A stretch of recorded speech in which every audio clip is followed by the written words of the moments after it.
नमस्कार साथियों, कैसे हैं आप सभी। आशा करता हूँ आप सभी बहुत अच्छे होंगे। तो एच के इलेक्ट्रॉन में आप सभी का बहुत बहुत स्वागत है। तो देखिए आपके सामने एक पावर ट्रांसफार्मर रखा हुआ है। तो देखिए यहाँ पर इस ट्रांसफार्मर में दो वायरिंग होती है, एक प्राइमरी वायरिंग एक सेकेंडरी वायरिंग। तो देखिए यहाँ पर ये दो टर्मिनल से आप देख रहे हैं, ये हमारे यहाँ पर प्राइमरी वायरिंग के 220 वोल्ट की ये वायर है। और आप यहाँ पर ये दो वायर दिख रहे हैं, ये एक्चुअली ये चार वायर हैं जिन्हें दो वायरों में कन्वर्ट किया गया है। तो एक्चुअली ये ट्रांसफार्मर है, यदि हम इन वायरों को अलग अलग कर दें तो इसमें दो वाइंडिंग होंगी हमारी सेकेंडरी में। तो एक वाइंडिंग हमारी यहाँ पर 20 वोल्ट की होती है और दूसरी वाइंडिंग भी हमारी यहाँ पर 20 वोल्ट की होती है।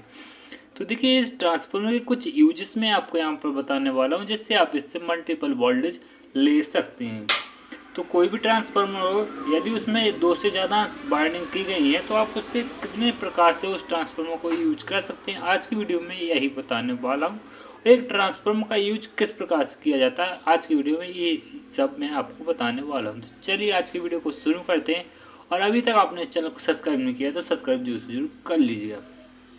तो ट्रांसफार्मर को रखते हैं साइड से, और जैसा कि आप जानते हैं मैं सब कुछ ड्राइंग की मदद से ही समझाता हूँ, तो यहाँ पर भी मैं ड्राइंग की मदद से ही समझाने की कोशिश करता हूँ। तो आपने अभी देखा कि इस ट्रांसफार्मर में टोटल हमारी 3 वाइंडिंग हैं, आप यहाँ पर देख सकते हैं। इस प्रकार से इस ट्रांसफार्मर में टोटल हमारी यहाँ पर 3 वाइंडिंग। तो ये हमारी प्राइमरी वाइंडिंग होगी जो कि यहाँ पर 0 वोल्ट की होगी, तो ये हमारे यहाँ पर 220 वोल्ट का होगा। ये वाइंडिंग हमारी जो प्राइमरी वाइंडिंग है, वही हमारे यहाँ पर मान लीजिए हमारे यहाँ पर 0 वोल्ट है, तो ये 20 वोल्ट होगा। और ये हमारे यहाँ पर 0 वोल्ट है, सॉरी 20 वोल्ट होगा, तो ये हमारे यहाँ पर 20 वोल्ट है। इस प्रकार से ट्रांसफार्मर को डिजाइन किया गया है। तो देखिए आप इसे कितने प्रकार से यूज कर सकते हैं। तो आप चाहते हैं यहाँ पर 20-0-20 का भी यूज कर सकते हैं। मैं आपको बारी बारी से समझाता हूँ। तो मान लीजिए ये हमारे यहाँ पर प्राइमरी वाइंडिंग हो गई और ये हमारे यहाँ पर सेकेंडरी वाइंडिंग। तो देखिए यहाँ पर दो वाइंडिंग है, यदि इस वाइंडिंग के दोनों टर्मिनल्स को आप कॉमन कर देते हैं, यानी कॉमन कर देते हैं, तो ये आपको यहाँ पर 0 और 40 वोल्ट का ऑप्शन देखने को मिल जाएगा। यानी यदि आपको कहीं 40 वोल्ट की रिक्वायरमेंट है तो आप इस ट्रांसफार्मर को यूज कर सकते हैं। अब बात करते हैं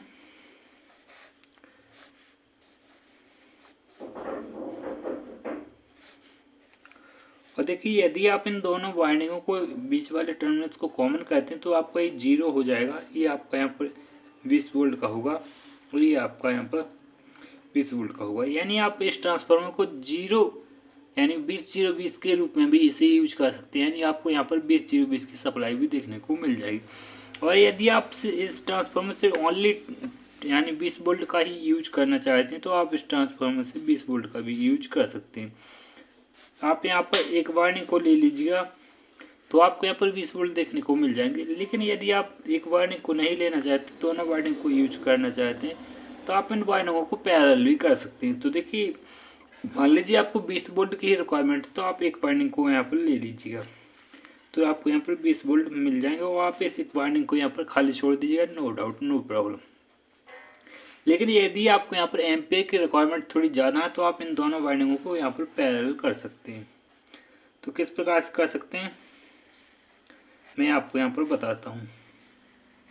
देखिए ये हमारी एक वाइंडिंग हो गई, ये हमारी यहाँ पर दूसरी वाइंडिंग होगी। तो देखिए आपको इस पॉइंट को इस पॉइंट के साथ कनेक्ट कर देना है और ये पॉइंट हमारा इस पॉइंट के साथ कनेक्ट हो जाएगा। इस प्रकार से देखिए ये वाला पॉइंट ये हमारा यहाँ पर 0 वोल्ट हो जाएगा, ये हमारे यहाँ पर 20 वोल्ट का हो जाएगा। यानी दोनों वाइंडिंग यहाँ पर पैरेलल में हो गई। यहाँ पर वाइंडिंग सीरीज में है और यहाँ पर भी वाइंडिंग सीरीज में और यहाँ पर भी वाइंडिंग यहाँ पर हमारी वाइंडिंग अलग अलग है।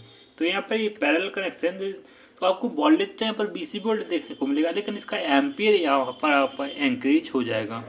तो आपको यहाँ पर एम्पियर ज़्यादा देखने को मिल जाएगा, यहाँ पर एम्पियर कम होगा और सप्लाई भी अलग अलग होगी। यानी 0 हो गया, 20 हो गया और 20 हो गया, लेकिन यहाँ पर भी आपको एम्पियर कम मिलेगा और पर वोल्टेज आपको ज़्यादा देखने को मिलेगी।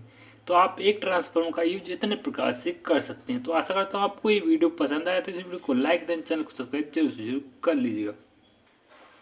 तो देखिए एक यूज और होता है ट्रांसफार्मर का, यदि आप इसी ट्रांसफार्मर को 40-0-40 में कन्वर्ट करना चाहते हैं तो किस प्रकार से कर सकते हैं, तो वो भी कर सकते हैं। वो हम अगली वीडियो में आपको बताएंगे कि आप केवल 0-40 वोल्ट के ट्रांसफार्मर को 0-40 यानी 40 में कैसे कन्वर्ट कर सकते हैं। चलिए आज की वीडियो को इतना ही रहने देते हैं और नेक्स्ट वीडियो में मिलते हैं आपसे। जब तक के लिए जय हिंद, वंदे मातरम। You have a nice day.